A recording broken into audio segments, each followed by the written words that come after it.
شكرا جزيلا دكتور. بالنسبه انا عندي فيو كومنتس. الكومنتس الاولى الماموجرام not necessarily detected 100%. It depends on the size. If it is tiny, then in this case it's very hard to detect it. That's one. The other things, not everything, not every mass, not every lump should be a cancer. It could be a benign condition and thus needs further examination, including biopsies. The other things, the lump axillary lymph node is not necessarily always associated with the breast cancer, and the first thing that can be detected is the central lymph node, where you can find in the mediastinum. That's the most important one for the prognosis and follow-up of the patient. سؤالي هلا في كومنت. سؤالي يعني حتى احكي بالعربي اسهل. هل الماموجرام نسبة الوفيات للمرضى اللي نعمل ماموجرام عن المرضى اللي هم بدون ماموجرام هناك تفاوت كبير in terms of the progression of the disease, not in terms of the early treatment. Early treatment, yes, if you detect it earlier, then in this case you can treat it earlier. But what about the progression of the disease? I mean, development into the final stage. Is there any feasible differences between the two groups? Thank you. هلا انا بسرعه بدي هيك احكي عن الكومنتس. انا ذكرت انه 80% من مشاكل الثدي مش سرطان، اوكي؟ وقلت انه اول شيء بلش بالفحص السريري، بعدين الصوره، وبعدين الخزعه، اوكي؟ فمش كل شيء موجود. هلا تحت الابط ممكن يكون في غدد لمفاويه، بس انا ما قلت انه هاي رح تكون سرطانيه، انا بحكي على كتله 5 هذه كانسر. This is cancer، اوكي؟ هلا السرطان الغدد اللمفاويه الطبيعيه بتكون اقل من سنتي، وبيكون شكلها عن طريق الالتراساوند والماموجرام مبين، بيكون عندها سنترال هيلو، بيكون فاتي، فدغري بتبين عن طريق الاشعه. Of course not. Of course not. ما في. دائما عندنا تريبل دايجنوسيس، بدي اعمل صوره وبدي اعمل خزعه وبدي اعمل فحص سريري. Of course. We don't do يعني لما تيجي مثلا وحده السرطان طالع لبرا ما بدها شطاره يعني. هلا لماذا السيدات اللي بيتعالجوا نعمل لهم فولو اب؟ اوف كورس وي شود. انا ست بدي اعطيها كيموثيرابي 4 سيشنز مثلا نيو ادجوفنت، بدي اشوف حجم الكتله اللي كانت 5 بعد 4 سايكلز اوف كيموثيرابي اذا صارت 2 or 3 سنتيمتر I am downstaging the cancer, and at the same time إذا ما صار تجاوب بدي أغير to a second line of treatment. But I have to do that. Thank you, Doctor. Thank you very much. The time is limited really. The next speaker is Dr. Mahmoud Awidat. I would like to introduce my colleague, Dr. Abu Khalaf. She is the director of Quality Assurance at our faculty here in Zaytun University. Please. Our next speaker was graduated from Aristotle University, Faculty of Medicine in 1983, Greece.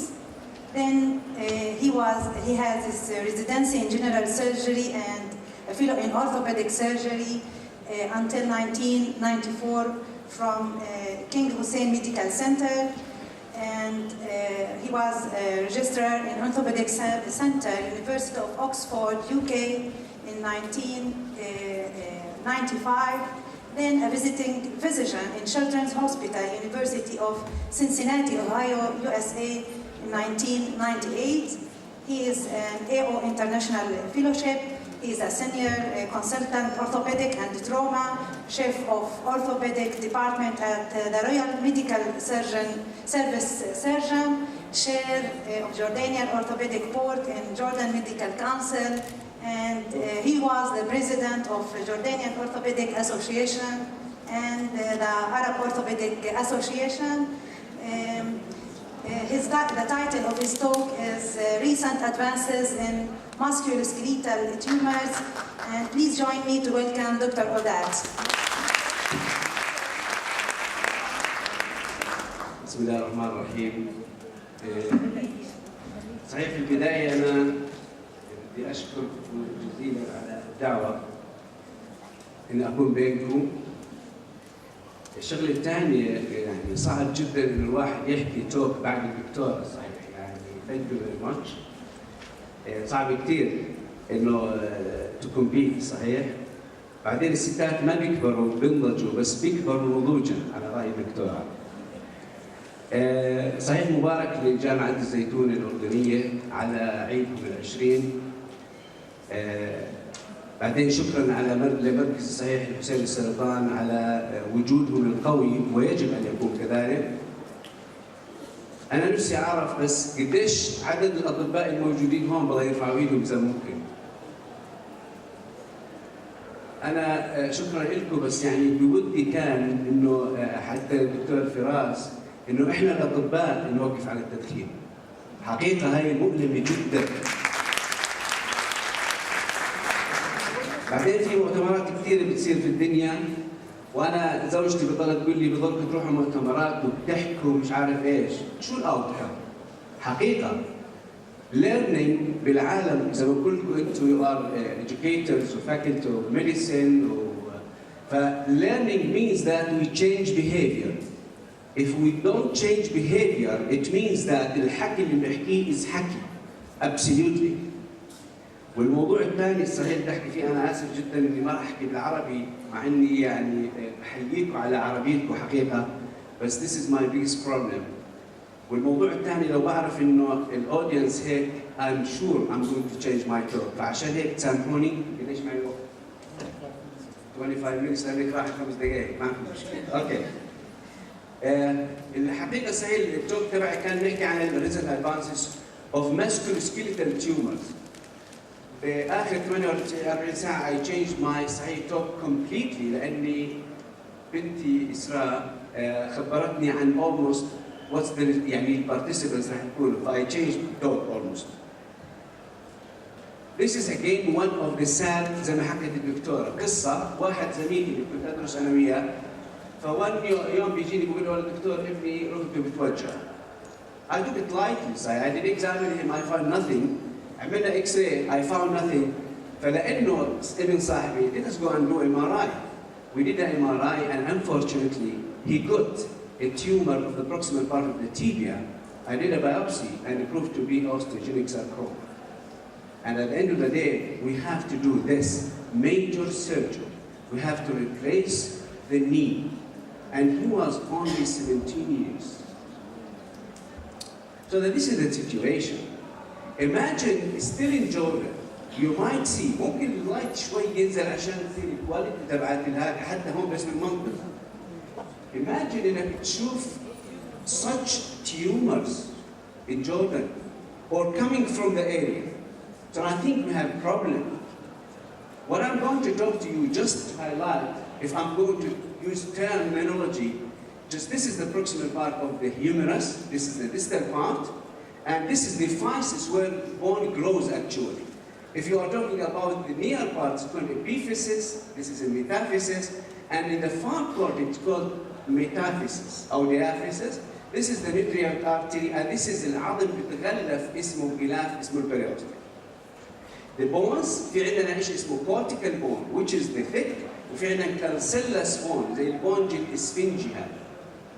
If you take the humerus as an example and you look to the proximal part, it is a spongiosum or cancellous bone where you can see the histology of it, and the metaphyseal one, it is almost, this is cortical, في عندنا what's called an osteome, and this is of course you can see it by histology. The bone structures زمان كانوا يحكوا الانجليز you are dry like bone. dry يعني ناشف. حقيقة العظم مش ناشف. العظم من أكثر الأورجنز والتيشوز اللي بنسمه. ففي rich of blood supply. في cells، في كولاجين، في المايكروجلوسيركلايتس، في ووتر بالعظم. عشان هيك بالMRI زي سبيسيفيك بس في ووتر. وفي المينرالز اللي بتخليه قاسي العظم. في عندنا السيلز اللي هم osteoclast and osteocytes. And if you look to the history, you will see all of those. You see the osteoclast, this is the bone marrow here. You see the osteomes and all of those things. هلا if we are بدنا نحكي عن bone tumors في عندنا primary or secondary or we call it metastasis. fortunately that most of the tumors is in metastatic ones. And in the primary bone tumors we have a benign and we have a malignant. Most of the tumors اللي بيصيبوا العظم they are benign tumors الحمد لله. هلا the tumors اللي metastasized to the bone there are 5. Thyroid, breast, back to the breast, lung, renals, and prostate. So these are the 5 which gives metastasis to the bones, and those are the common sites of bone metastasis: spine, proximal part of femur, and humerus. How we classify the bone tumors? Either في عندنا bone بيعملوا bone forming, or cartilage forming, or a fibrous, or fibroosseous, or others. إذا بنطلع على التيومر producing البونز في عندنا benign lesions زي osteoblastoma, and you can see here كيف النايلسون موجودة وفي حولها sclerosis وفي ممكن يكون شيء اسمه blastoma which is more aggressive وممكن يكون في عندنا osteosarcoma. It's not apparent زي ما بتشوف الشمس actually. This is the situation اللي احنا بنحكي. هلا في عندك tumor producing cartilage. الكارتلج either بتكون osteochondroma اللي زي هاي which is a benign, or enchondroma, or it might be osteochondrosarcoma. And this is, of course, the malignancy staging. It might be low or high as well. Or might have another tumors like the simple cyst, إلى حتى نصل sarcoma, which is a very high malignant bone tumor. كيف بيصلون المرضى? What is the major complaint of the patient that presented to us is usually pain. وعشان هيك حقيقة أنا بتثني على حق الدكتورة. Please trust the patients. إذا بيجيك أول مرة مشي، بس ثاني مرة please stand and examine him. Take it seriously. الوجع لحاله might be an alarming sign. Don't wait حتى تشوف ماس ومش ماس صغيرة. I think this is disaster, and again the other symptoms of tumors might be presented with our. The warning signs of for us as a bone tumor, if we have a pain and it's not mechanical. If it's not mechanical, then we should think about tumors. And again, if it's around the knee, most of our tumors comes around the knee. So think about a lesion and do X-ray. And as I mentioned, I did from my friend an X-ray, and he would find nothing. So we proceed to the MRI. If you have a high suspicion, please, you have to have an answer. What is the problem? So I think orthopedic oncology is a challenge. If you find that you think about the musculoskeletal tumor, you should stop and think 100 times. And then, if that's the situation, we should think about staging. The simple X-ray, what we are doing for the patient, you can have a picture about the pattern of the deformity of the tumor, the extent of the tumor, as well as if we have spread. So the simple X-ray, the plain X-ray, give you an information about the bone tumors, about the picture of the bone tumors. And also we should think about what called skip lesions. Skip lesions mean, if this is the tumor, the skip lesion is going to be away from the primary tumor. And of course, the specific radiological appearance of plain X-ray for any tumors is important. So the plain X-ray tells you about the precise location, the underlying bone pathology, what about the margins, if they are well defined or not, or the cortical expansion, if the cortex is breached and abnormal, and about the periosseal reaction. And again, you can take a picture about the soft tissue mass. What is the problem?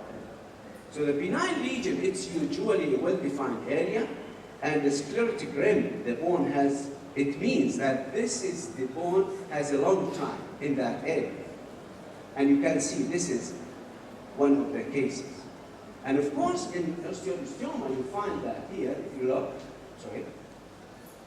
here, you will see there is a solid interaction axis here. And again, in the malignant lesions, there is primitive pattern. It means that this is a characteristic of a rapid growing tumor. Here you can see it's not well clear, and there is a poorly defined mass. And again, the periosteum, because the tumor is growing rapidly, the periosteum is elevated, and this is where you can see what's called the Codman triangle, or it's going to be an onion skin. And this depends on the tumor, or type of tumor. So how we stage as a doctor, how we stage the tumor? We are starting with the plain X-ray first, and then we go to the MRI. The MRI is a very good modality. It tells us the soft tissue expansion, it tells us if there is expansion of the intramedullary canal, and again, it tells us about the degree of, if there is the lesion or the tumor is in the compartment, what you call, or it's extra compartment. And this is important as well to us.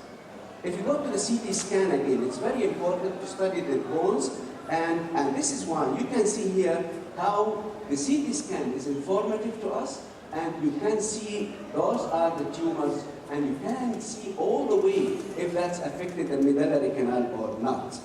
And again, the angiogram sometimes is very helpful, or we might go for CT angiogram. The angiogram might show, look at this is a very increasing of the vascularity, and this sometimes if you can do immobilization, you see that it's decreasing the blood supply, and you kill most of the tumor cells in that area. So look and think for the skip regions, and of course we should think about the distance if we have a distance metastasis.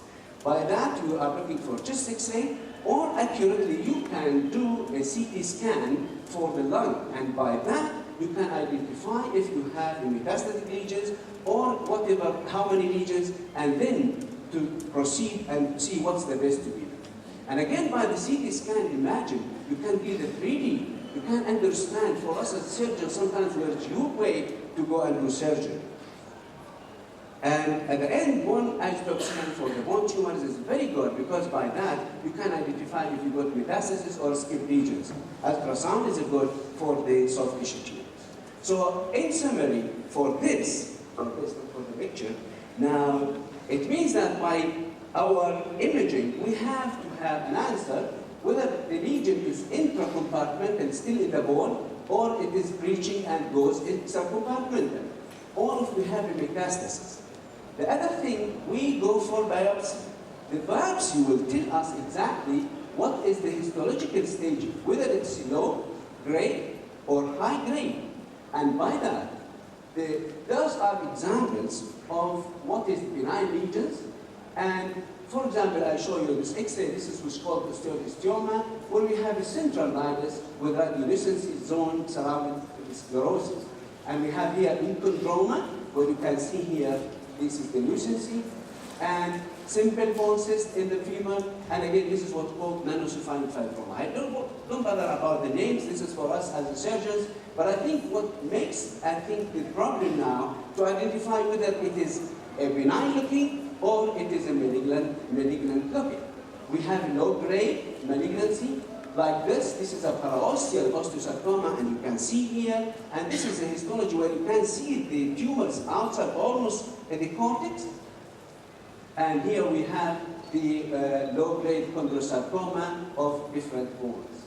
Giant cell tumor, this depends on the behavior of that gene. It might be, benign, and it might be very aggressive. And high malignant tumors, starting from the osteosarcoma back to the hemangiosarcoma. And you can see here, this is a disaster to see the patient with this picture, because it's going to be late and what to do. This is what we call sun first appearance, or we will have the Codman triangle.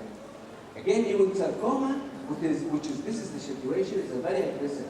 So by doing the imaging and the biopsy, we will have an answer, and we can stage now our patients. Whether it is low grade, and we are talking about stage 1, if it's high grade, stage A and B, and stage 3 if there is a metastasis. Just I want to show you this. This is very important. If we diagnose our patients in the first stage, look at the survival, it's excellent, 5-year survival. But if we stage now, if we are talking about stage 3, look how it's come down. So please, our aim, our mission, I think the outcome of this lecture, that we should increase the awareness, then we have the good diagnosis. Again, this is staging for the benign tumor. الطب كله على الإطلاق 80% of from our diagnosis can come from the history and clinical examination. 80%, trust me. Now the other 20% we need to go to lab and imaging. So then after the imaging we go for biopsy, and of course the biopsy has, I'm not talking to surgeons, but I think we have a specific consideration for the biopsy. At the end of the day, I think this should be done immediately. Here, this is the most important, by the surgeon who will do the definitive surgery. Please don't do biopsy. This is when I'm talking to doctors, don't do it in other hospitals. This is, if you do the biopsy in this way, for example, this is disaster, should be longitudinal. And again, if you put your brain, for example, here, this is a disaster. There's a way how we put things, I think, to this principle. This is how we do biopsy and the image intensifier. Just small venture, you can't have an answer. So at the end of the day, the management is a multidisciplinary. It's clinical, from the radiology, pathological, and from the radiology. So if we want to reach a diagnosis, we have to sit all the three persons. Then you have to put a diagnosis. So it's a teamwork. We should start with controlling of the tumor recurrence and metastasis. Chemotherapy is excellent for the tumors, which is sensitive, and of course we go for surgery. So the prognosis, look to this, in the 60s it was only 20%, it's increased to 50%, and nowadays we are talking about 7% and more. And this is due to the advances in diagnosis, for the chemotherapy, and for the surgical use of our techniques.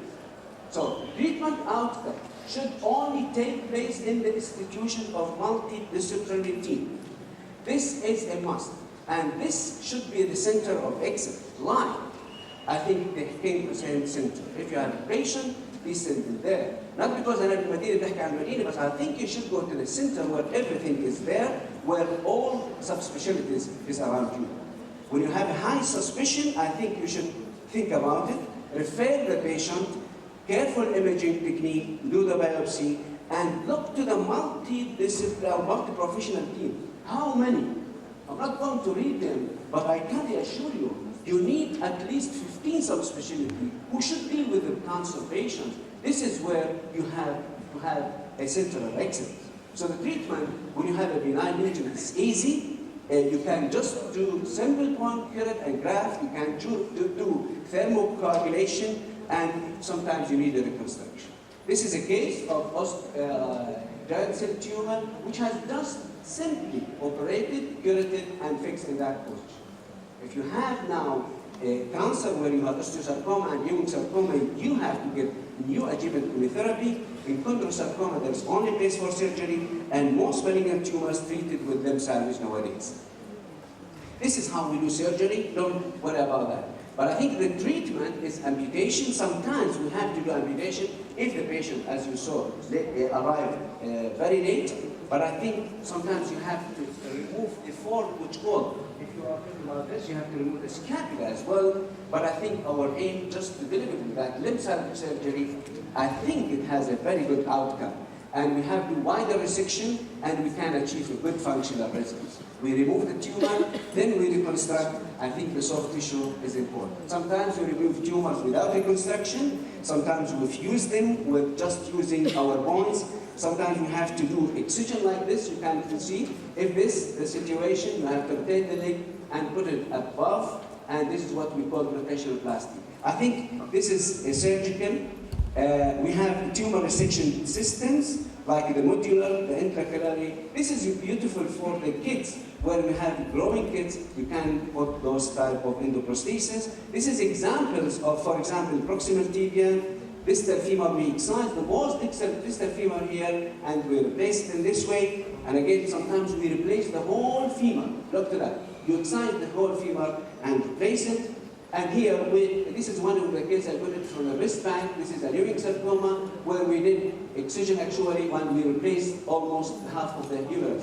This is a case of elbow, where we replace, and sometimes now, in kids, we have to have what's called custom made. We made the prosthesis according to their bones. So this is my last slides about the pelvic reconstruction again. According to the tumor, we excise part of their pelvis and we reconstruct in that way. So, and I think again and again, this is a very challenging, but I think there is a way to treat our patient. Please discover them early and refer them early. Thank you very much. Thank you, Dr. Odad. Maybe we have time for one question. If there is any.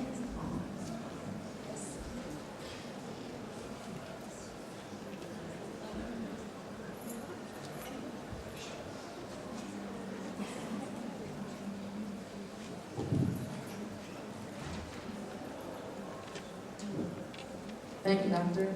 I want to ask you, please, if there is in the skeleton, if there's a tumor in the skeleton like L2, if some doctors said, just leave it like this. There is no chemotherapy, there is nothing, just take another medicine. If there's anything, can we do it, like surgery in the skeleton? What do you mean by skeleton? I mean the spine part? Spine tumors, you mean? Yes. Okay, yeah. Definitely there is a way to do spine. Almost always, if you discover things early, I think you should do surgery. But I think even if it's late, there is something which is called palliative treatment of surgery. If the patient is complaining of intractable pain, it's unstable spine, I think you should do something for them to relieve the pressure. If there's, don't wait until see you advanced and paralysis. I think yes, there is an answer, of course, for that. شكرا دكتور. دكتور انا ما سمعت عن المصل تيومر، يعني حكيت مسكولار تيومر بس ما في عندنا انسيدنس بالاردن على رابيد ساركوما او اوف ما هم مليانين سيدي. انا بدك سيء لما مسكوا السكيلتال تيومر mainly male abdominal bone tumors.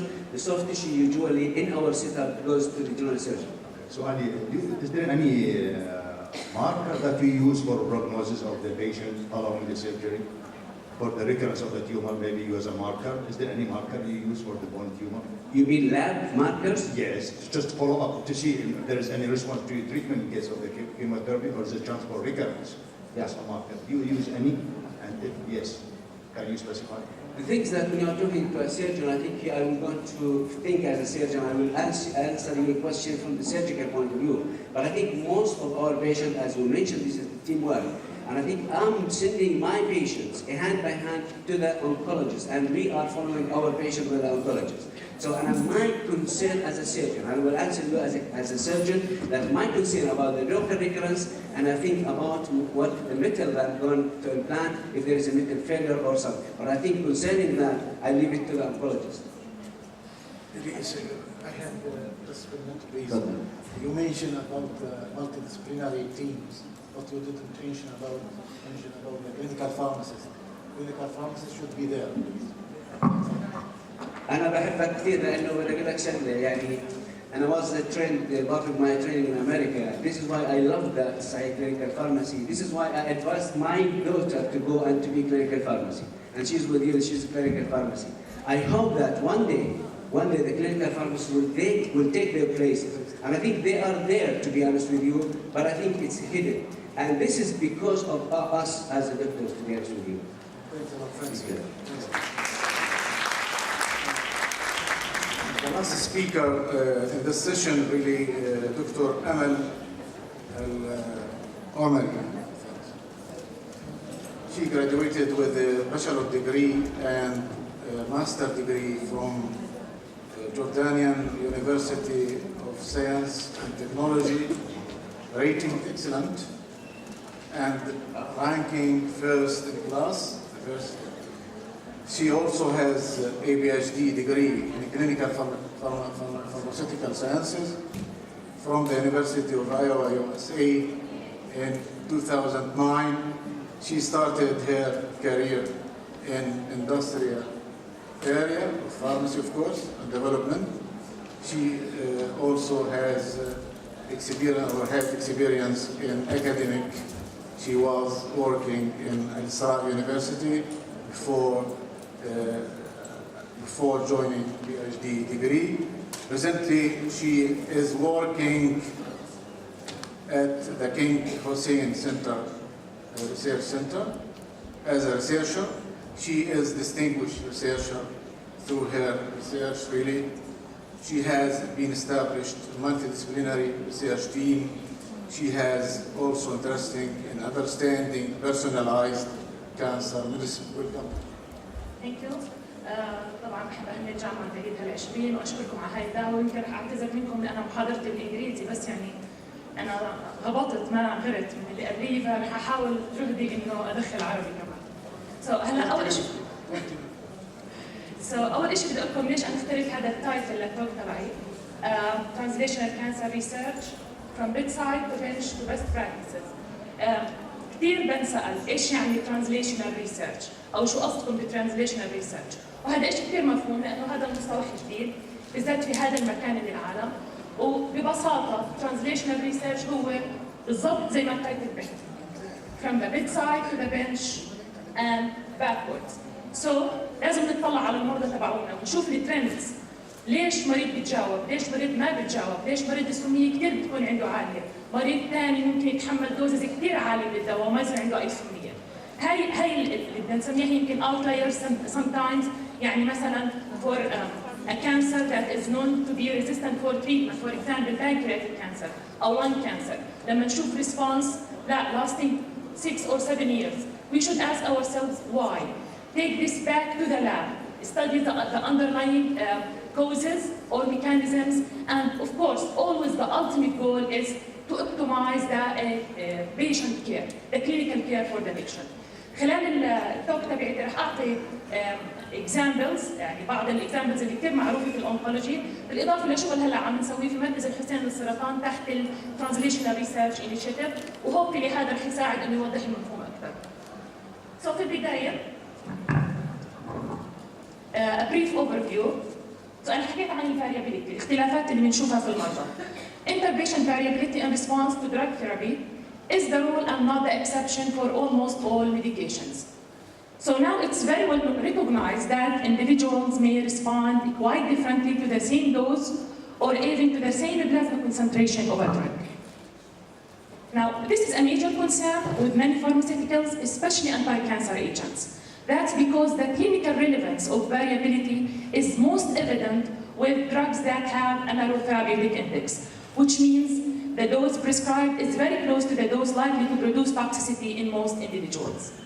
Now, typically, anti-cancer agents have low therapeutic index due to their non-specific cytotoxicity and because doses necessary for optimal eradication of malignant cells are often very close to the dose that damage normal cells. كمان, dramatic interpatient differences in both the clinical response and toxicity are very common with many cancer chemotherapeutic regimens. Now, ايش الاسباب لهي الفاريابيليتي اللي بنشوفها in our patients؟ اول شيء pathogenesis and severity of disease being treated. كمان drug interactions, individual's age, nutritional status, organ function, liver and kidney function, and concomitant diseases. In many cases, however, genetic factors may have an even greater influence on drug efficacy and toxicity, such as the variation we see in genes encoding drug metabolizing enzymes, drug transporters, and drug receptors. Therefore, the final outcome of anti-cancer therapy depends on the interplay between genetic and non-genetic factors. So we claim that we administer chemotherapy to patients in standardized doses. How much of this is true? Most chemotherapeutic agents used today were introduced on the basis of comparative clinical trials, and we administer them to patients in standardized doses according to body size measurements. So either milligram per square meter or milligram per kilogram. However, in spite of this individualized dose, the toxicity and efficacy outcomes of chemotherapy vary substantially among the patients. In fact, the use of body surface area to dose anti-cancer agents has been questioned and challenged in many studies because there is no correlation whatsoever between body surface area and the drug exposure or clearance.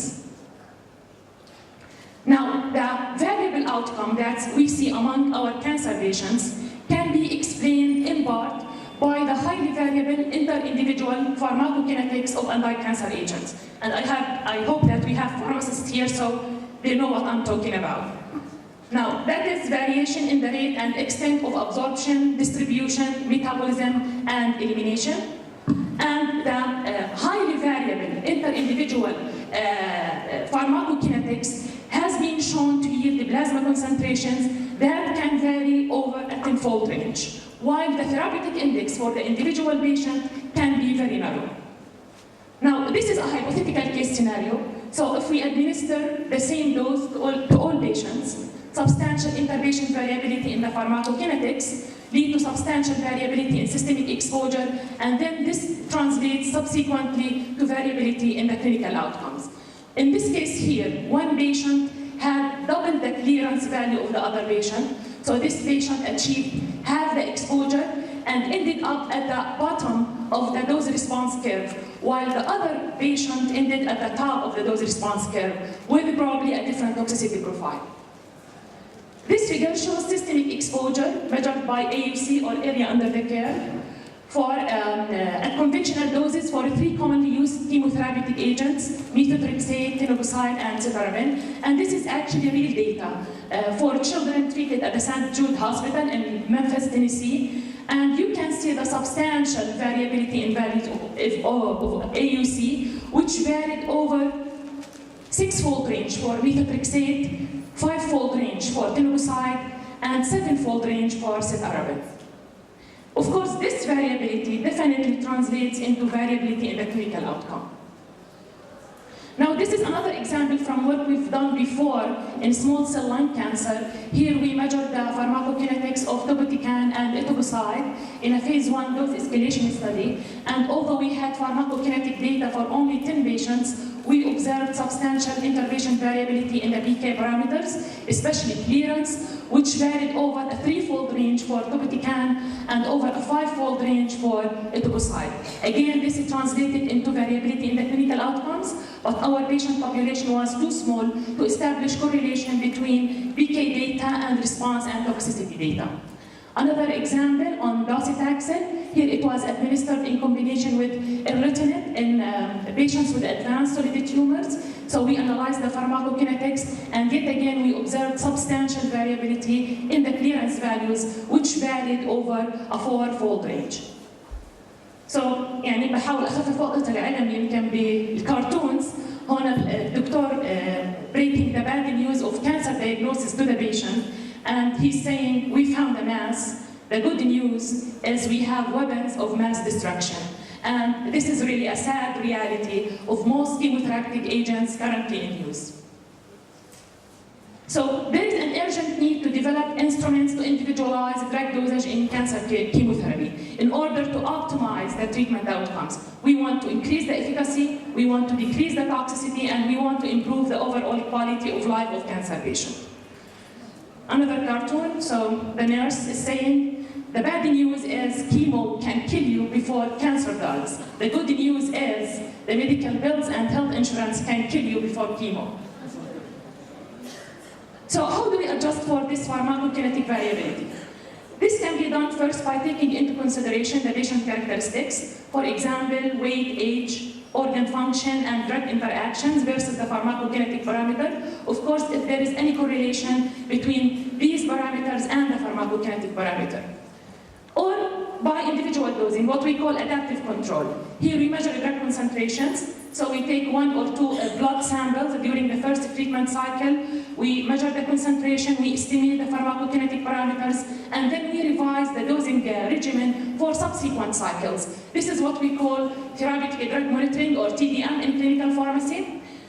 In reality, or in practice, this is not really very easy, and only for a handful of drugs is therapeutic drug monitoring with dose adaptation routinely used to administer safe therapeutic doses. So the new approach for adjusting for the interpatient variability in treatment outcomes is by what we call genotype-based dosing. So in the traditional way of prescribing the drugs, all patients with the same diagnosis are treated with the same dose of the same drug. While in genotype-based dosing, we prospectively identify patients who are not likely to respond and toxic responders. These patients are removed, they are not treated with the drug, while we treat patients who are likely to respond and patients not predisposed to toxicity. The optimal goal is to maximize efficacy and minimize toxicity. Now, the goal of pharmacogenomics is the science the science which studies the underlying genetic predictors of variability in drug outcome. And it is translational by definition. The goal of this science is to provide a strong scientific basis for selecting optimal drug therapy and doses for each individual patient using specific genotypes to identify patients who are genetically predestined to fail therapy or develop toxicity, thus making medicine more science and less art. Of course, it can never replace the clinical acumen of physicians or pharmacists or others who are working to administer the treatment for the patient, for the individual patient. The research focus of pharmacogenomics is to study relationships between genetic polymorphisms and drug-related outcomes, so either response or toxicity. Now, cancer pharmacogenomics is of particular interest, and actually it's a very compelling therapeutic area for the translation of pharmacogenomics to the clinic. Because as I said, the narrow therapeutic index of most chemotherapeutic agents and the serious consequences of undertreatment. Now, of course, current treatment for most cancers involve using cytotoxic agents which are not precisely targeting the primary genetic abnormality responsible for human cancers. And this is in part because the genetic drivers of malignant transformation are not fully understood. There are some notable exceptions. For example, there is the case of imatinib or Clevicuce in CML, chronic myelogenous leukemia. So this is a tyrosine kinase inhibitor which targets the chromosomal abnormality, the translocation between chromosome 9 and chromosome 22. This translocation results in the fusion between the proto-oncogene, ABL, with the BCR gene. This fusion protein has constitutive tyrosine kinase activity. So this drug is targeting the primary abnormality underlying or driving the malignancy. Another example is the use of Herceptin or trastuzumab in breast cancer. So this is a monoclonal antibody which is used to treat breast cancer, in which the cells overexpress the human epidermal growth factor receptor 2 or the HER2 gene. Now, unfortunately, these targeted or personalized treatments only constitute a small fraction of cancer chemotherapy currently in use. Now, a unique challenge for cancer pharmacogenomics is that a combination of inherited or germline genome variation plus acquired or somatic genome variation will influence the toxicity and efficacy of cancer chemotherapy.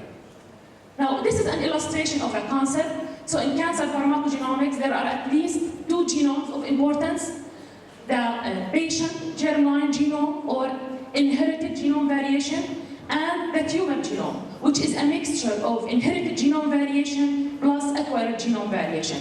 And there may be additional acquired genome variation in relapse or metastasis.